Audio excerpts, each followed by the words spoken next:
ainda de pé, abram a palavra de Deus no livro de Oséias. Pastor, Oséias, isso mesmo, está na Bíblia. Eu garanto para vocês, Antigo Testamento, vai ter Isaías, Jeremias, Lamentações, Ezequiel, Daniel, vai para frente, tu vai chegar em Oséias. Oséias capítulo 4, versículo 6. Um versículo tão conhecido, né, que é tão falado, mas que nós precisamos compreender a essência e o significado verdadeiro dele. Oséias capítulo 4, versículo 6. Amém? Está logo depois de Daniel, tá, gente? Então, como eu falei, Isaías, Jeremias, Lamentações, Ezequiel, Daniel, e você vai encontrar Oséias. Quem encontrou, fala amém. Quem não encontrou, clama misericórdia. Tem misericórdia, vamos aguardar que nós temos misericórdia. Amém? Amém, disse amém, agora nós já podemos. Não, estou brincando. Oséias capítulo 4, versículo 6. A versão que eu vou estar lendo para vocês é a NVT, a nova versão transformadora. E essa versão trouxe para mim um entendimento diferente de como eu vi esse versículo. A NVT, no capítulo 4, versículo 6 de Oséias, diz assim: meu povo está sendo destruído porque não me conhece, porque vocês, sacerdotes, não querem me conhecer. Eu não os reconhecerei como meus sacerdotes, porque se esqueceram da lei de seu Deus, eu me esquecerei de seus filhos.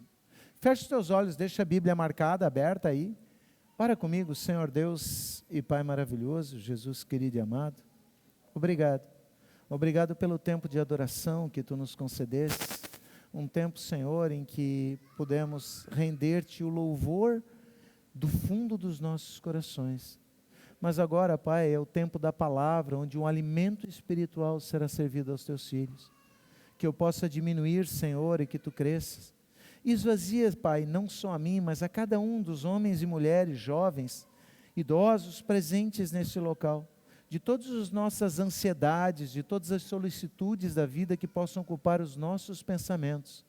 Que a partir de agora, nossos corações e mentes estejam cativos em Cristo Jesus, para que a plenitude do que Tu preparastes para nós nessa noite, possa ser entregue e recebido, e nós sejamos fortalecidos na força do Teu poder.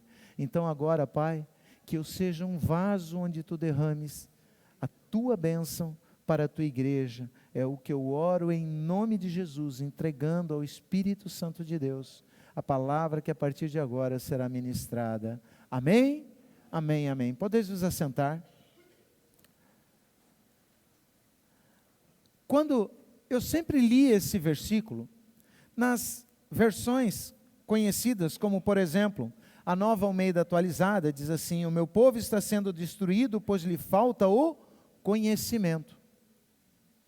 O meu povo foi destruído por falta de conhecimento. É Bíblia King James, 1611, traz essa versão. A NVI, a Nova Versão Internacional, diz: meu povo foi destruído por falta de conhecimento. Muito semelhante a King James. E eu dizia, conhecimento da lei. O povo está sendo destruído porque não conhece a lei, não conhece os mandamentos. Mas quando eu estava lendo na versão NVT, algo chamou a minha atenção. A NVT diz: meu povo está sendo destruído porque não me conhece. A igreja de Cristo, ela está sendo destruída porque ela não conhece o seu Deus. Muitos podem pensar que esse versículo é para os sacerdotes, para os pastores, para os ministros, para os evangelistas, para os bispos, para os apóstolos e por aí vai. Não. Quando o Senhor estabeleceu papéis para o homem e para a mulher dentro do seu lar, Ele disse que o homem seria o sacerdote da sua casa. E se nós lermos o versículo 6 do capítulo 4 de Oséias completo, ele diz: o meu povo está sendo destruído porque não me conhece, porque vocês, sacerdotes, não querem me conhecer. Eu não os reconhecerei como meus sacerdotes, porque se esqueceram da lei de seu Deus, eu me esquecerei dos seus filhos. É uma palavra dura que nos confronta. A palavra de Deus diz: porque você, sacerdote, não quer me conhecer. Por quê? Que eu tenho criado barreiras em me aproximar de Deus. Se eu sei que Ele é o alfa e o ômega, o princípio e o fim, Ele é a fonte de vida, dele jorra as águas que saciarão a sua sede. Ele é a videira que produz a alegria mais perpétua e perene que o ser humano poderia experimentar. Ele é a fonte de paz, uma paz que o mundo não conhece, mas aqueles que são dele conhecem. Uma paz que não é circunstancial, que não está atrelada às circunstâncias, eu ter dinheiro na conta, eu estar com saúde, a família estar reunida e tudo estar fluindo bem para que eu tenha essa paz. É uma paz que mesmo em meio à tribulação, mesmo em meio às lutas, eu tenho descanso no meu coração, porque eu sei no Deus em que eu tenho crido. Por que que nós nos recusamos a conhecer esse Deus? A nos aprofundarmos? Porque nós sabemos que quando nós aproximarmos dEle, quando nós nos achegarmos a Ele, nós teremos que abrir mão do velho homem, dos hábitos, dos costumes, dos comportamentos que Ele não quer que nós tenhamos. E eu quero fazer uma pergunta para você nessa noite. Você conhece a Deus? Você verdadeiramente conhece ao Deus ao qual tu alega servir? Você consegue identificar a sua voz no meio da multidão? Se alguém tentasse se passar por Deus conversando contigo no WhatsApp, ele clonou o celular, o diabo é o ladrão, ele vem para roubar, matar e destruir, ele clonou o celular de Deus, e ele está mandando uma mensagem de WhatsApp para você. Tu vai identificar que não é Deus que está mandando aquela mensagem? Ou se vier do celular, que parece ser o de Deus, tu recebe isso como verdade? O quanto você realmente conhece a Deus?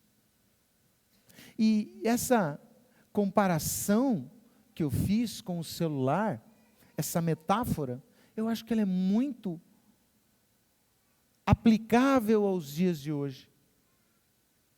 Porque nós temos visto um enorme número de homens e mulheres falando em nome de Deus, mas que não falam aquilo que Deus diz. Eles clonaram o celular de Deus e estão mandando mensagens enganosas. E muitos têm sido enganados. Muitos têm caído na mentira desses falsos profetas, desses falsos pastores, simplesmente porque não conhecem a Deus.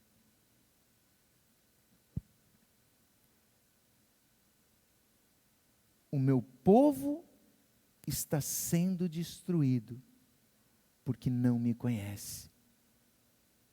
Ainda que você diga que conhece a Deus, eu gostaria que você refletisse como você o conhece. Como, pastor? Sim. Tu conhece a Deus de ouvir falar? Ou você já teve uma experiência real com o Senhor? Você conhece a Deus por senti-lo na sua presença? Ou você conhece a Deus somente pelo que os outros relatam que sentem quando estão na presença dEle? A vida cristã, ela é baseada no Evangelho, na palavra de Deus. Mas muitos professam uma fé cristã sem nunca ter se dado ao trabalho de ler a Bíblia. Mas eu não preciso. Quando eu quero, eu boto numa pregação. E como é que tu vai saber se a mensagem não está vindo de um celular clonado? Se a mensagem não está vindo de um falso apóstolo, de um falso pastor? Se essa mensagem verdadeiramente é a palavra de Deus, como você tem conhecido a Deus? A Bíblia nos fala acerca de um homem chamado Jó. E a Bíblia descreve Jó como alguém correto, alguém íntegro, alguém fiel, que amava a Deus. Abram a sua palavra em Jó. Jó está antes de Salmos. Jó capítulo 1, versículo 1. Jó tinha uma preocupação: não desagradar a Deus. E nós vamos ver nesse capítulo todo o zelo, todo o cuidado que Jó tinha de não desagradar a Deus. Jó capítulo 1, versículo 1, diz assim: havia um homem chamado Jó que vivia na terra de Uz. Ele era íntegro e correto, temia Deus e se mantinha afastado do mal. Depois do versículo 4. Os filhos de Jó se revezavam em preparar banquetes em suas casas e convidavam suas 3 irmãs para celebrar com eles. Quando terminavam esses dias de festas, Jó mandava chamar seus filhos a fim de purificá-los. Levantava-se de manhã bem cedo e oferecia um holocausto em favor de cada um deles, pois pensava: pode ser que meus filhos tenham pecado e amaldiçoado a Deus em seu coração. Essa era a prática habitual de Jó. Eu vou fazer uma pergunta para vocês. Alguém que tem um comportamento como esse, fiel, homem que vivia na terra de Uz, ele era íntegro, correto, temente a Deus, se desviava do mal. Vocês diriam que Jó conhecia Deus ou que Jó não conhecia Deus? Sim ou não? Conhecia? Sim. Mas a própria Bíblia, o próprio Jó, lá na frente diz: antes eu te conhecia de ouvir falar. Jó, capítulo 42, versículo 5, no finalzinho do livro de Jó. Jó diz: antes eu te conhecia de ouvir falar, agora eu te vi com os meus próprios olhos. Embora Jó se desviasse do mal, embora Jó fosse uma pessoa correta e íntegra, ele só teve o real e verdadeiro conhecimento de Deus quando ele precisou de Deus, quando a única esperança que lhe restava era Deus. E ele reconheceu e disse: antes eu te conhecia de ouvir falar, agora eu te conheci face a face, porque eu vi que tu és um Deus fiel, tu és um Deus digno de confiança. Para nós não sermos enganados, confundidos, iludidos, ludibriados, nós precisamos conhecer a Jesus verdadeiramente. Qual é o Jesus que eu conheço? Aquele pregado na cruz, que para muitos ainda está lá? O Jesus que eu conheço é o Jesus da graça. Ele morreu por mim para me salvar e hoje em dia eu posso tudo. Não existe mais condenação para quem está em Cristo Jesus. Então, se eu me envolvo com as coisas do mundo, não tem problema, porque eu já recebi Jesus como Senhor. Não.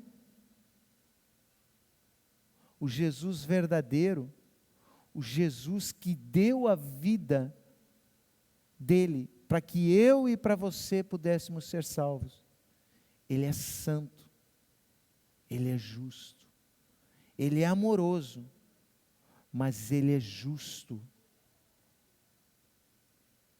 Quantas parábolas o Senhor Jesus fez dizendo que nós tínhamos que separar o joio do trigo? Que nós não podíamos nos contaminar com as coisas do mundo. Nós estávamos no mundo, mas não pertencíamos a ele. Nós somos da nação celestial. Mas só quem conhece ao Senhor é que sabe, é que consegue discernir. Você conhece a Deus? O teu comportamento reflete alguém que conhece a Deus ou não? Porque pecar por ignorância é uma coisa. Agora, pecar por livre e espontânea vontade é outra completamente diferente. Só quem conhece a Deus, em meio ao tumulto, em meio à balbúrdia, em meio à confusão, consegue parar e discernir a voz do seu Senhor e ser conduzido conforme essa voz o dirige.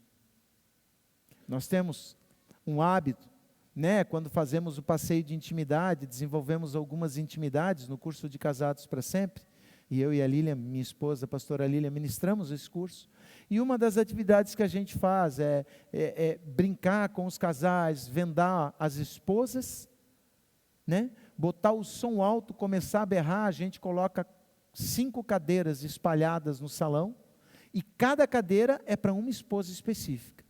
Nós botamos o som alto, pastor Eli, começamos a berrar, e o marido, giramos as esposas vendadas no meio do salão, e o marido tem que conduzir as esposas, sem tocar nelas, só com a voz, até a cadeira certa. Isso permite que a esposa identifique a voz do seu marido no meio da balbúrdia, e siga só aquela voz. Quando o marido diz, vai para a direita, eu vou lá e berro, não, para a esquerda, para o outro lado. Não, volta, e o marido dizendo, não, é para frente, não, volta, para tumultuar, para confundir, para que a esposa conheça a voz do seu marido, e não se deixe ser enganada por outra voz. Esse exercício é válido para as nossas vidas no dia a dia. No meio da confusão, do tumulto, da balbúrdia, a palavra de Deus diz, filho, te acalma, eu venci o mundo, tranquiliza, fica comigo, faz o que eu te digo. Como diria, há um tempo atrás tinha Creide, ela falava assim, cola em mim que é só sucesso, É mais ou menos isso, é como se o Senhor estivesse dizendo, filho, chega junto, segue comigo que a vitória está garantida. Mas o mundo diz, não descansa nele, tu tem que agir, age, tu vai deixar os outros te humilhar? Não, mostra quem é que manda. E aí aquela confusão se estabelece, e nós perdemos a bênção, porque nós não conhecemos o nosso Deus. O desejo do Senhor é que o conheçamos cada dia mais, pois só assim poderemos fazer a sua vontade, não por obrigação ou por imposição, mas por amor, voluntariamente.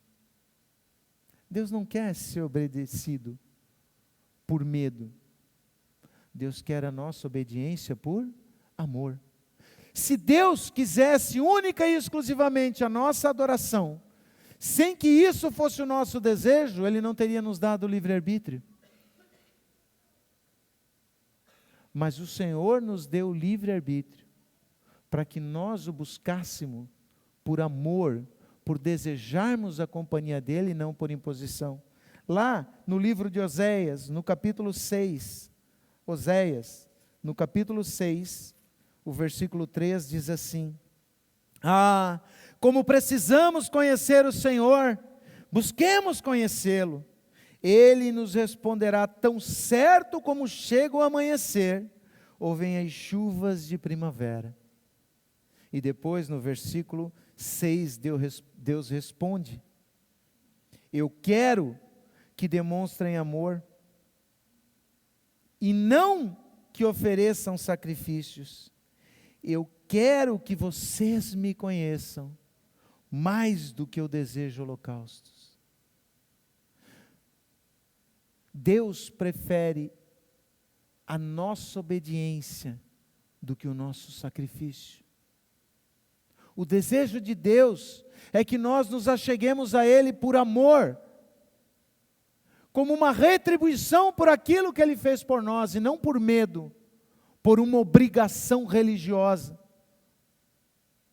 Quando o Senhor conquistar o teu coração, quando tu o conheceres, tu vais servi-lo por amor, não por obrigação. Esse é o desejo de Deus para as nossas vidas. Esse é o desejo de Deus. Vamos lá, João, vamos lá para o Novo Testamento, Mateus, Marcos, Lucas, João. João, capítulo 10.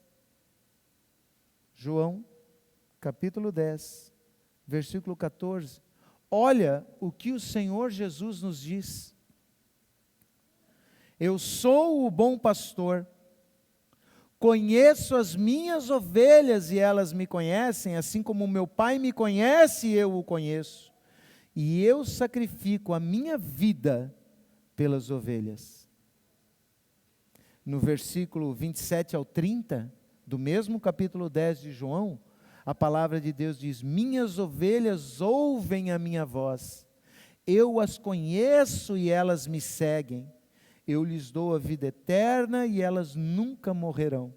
Ninguém pode arrancá-las de minha mão, pois meu Pai as deu a mim, e Ele é mais poderoso que todos. Ninguém pode arrancá-las da mão de meu Pai, e o Pai e eu somos um. O Senhor Jesus diz que a ovelha dele conhece a sua voz. Você conhece a Deus?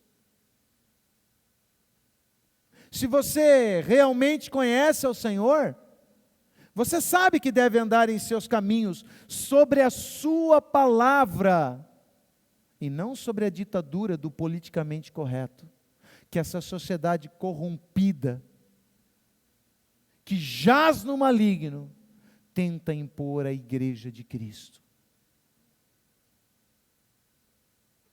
O que tem pautado a tua vida? A palavra de Deus ou o que o homem diz? O biblicamente correto ou o politicamente correto? Ainda no livro de João, vá adiante até o capítulo 17. Evangelho de João, capítulo 17.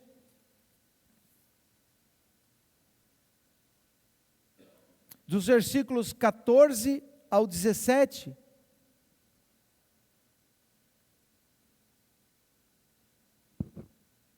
João, capítulo 17, bem no finalzinho, né? Dos versículos 14 ao 17, a palavra de Deus registra: eu lhes tenho dado a tua palavra e o mundo os odiou, porque eles não são do mundo, como também eu não sou. Não peço que os tires do mundo, mas que os guarde do mal. Eles não são do mundo, como também eu não sou. Santifica-os na verdade. A tua palavra é a verdade. Se eu conheço a Deus, eu ando sobre a palavra de Deus, sobre o que a Bíblia diz, não sobre o que os homens determinam. Se eu verdadeiramente conheço a Deus, eu permito que a palavra de Deus transforme a minha vida, e não que a minha vida transforme a palavra de Deus. Hoje nós temos visto pessoas querendo amoldar a palavra de Deus ao homem, enquanto é o homem que precisa se amoldar à palavra de Deus. O Senhor diz: céus e terra passarão, mas as minhas palavras não passarão. E nós queremos adaptar a palavra de Deus a nós, porque nós não conhecemos a Deus, e por isso nós temos perecido, por isso nós temos sofrido. Em João ainda, capítulo 8, versículo 34, volte um pouquinho, João capítulo 8, versículo de 34.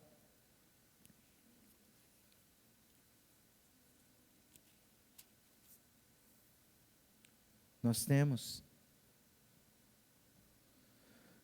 Disse Jesus aos judeus que haviam crido nele: se vocês permanecerem firmes na minha palavra, verdadeiramente serão meus discípulos, e conhecerão a verdade, e a verdade vos libertará. Se tu conheces a Deus, tu anda na palavra, tu não te afasta nem para a direita nem para a esquerda, mas tu segue o caminho que o Senhor estabeleceu. Jesus foi muito claro, ele disse: eu sou o caminho, a verdade e a vida, ninguém vem ao Pai se não for por mim. Só há um caminho, só há uma verdade, só há uma vida, que se chama Cristo Jesus. E por mais que o homem tente mudar essa verdade, ela é imutável, ela não muda. Se eu conheço a Deus, eu conheço a sua palavra, eu ando sobre a palavra para agradar a Deus. O desejo de Deus é que nós o conheçamos verdadeiramente, que o conheçamos não somente de ouvir falar, mas por tê-lo visto face a face, através de uma experiência real e impactante dele em nossas vidas. Não mais nos vendo como meros servos, mas como filhos amados, que esperam nele, no Senhor, o cumprimento de todas as promessas que nos foram feitas. Eu já tive experiências em que tudo me faltou, menos o meu Deus. E foi nele que eu me refugiei, e foi dele que eu recebi o socorro. A Bíblia diz que ele é socorro bem presente na tribulação, mas ele é socorro presente na tribulação para aqueles que o conhecem. O que é impossível para Deus? O que é impossível para Deus? Te fazer prosperar? Jó perdeu tudo que ele tinha, tudo, todos os filhos, todos os servos, todos os animais, todas as riquezas e até a saúde. Deus disse: agora eu vou restituir.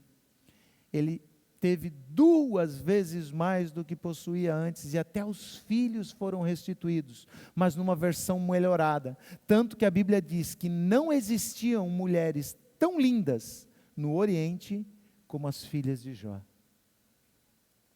A prosperidade que tu precisa, Deus pode trazer para a tua vida. Ah, mas o meu sonho é ter um filho. Sara engravidou com 90 anos. 90 anos.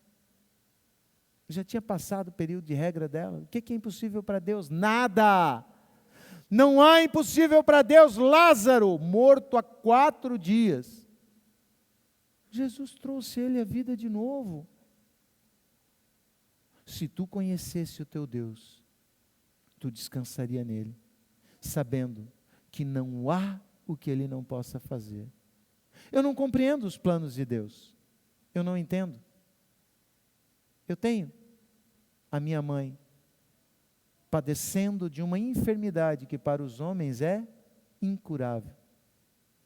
É uma enfermidade degenerativa progressiva, que cada dia compromete um pouco mais a saúde dela. Se vocês me perguntarem: pastor Jairton, por que Deus está permitindo isso? A minha mãe foi uma mulher de fé, ela orou. A minha mãe pregou.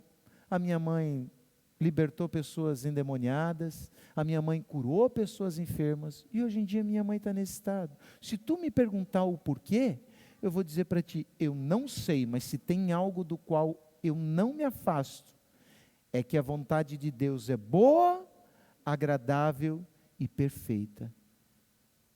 Se Ele não permite que caia um fio de cabelo da minha cabeça, sem que Ele consinta, há um propósito na enfermidade da minha mãe. E ao invés de murmurar, eu vou louvar a Deus, porque eu conheço o Deus no qual eu tenho crido.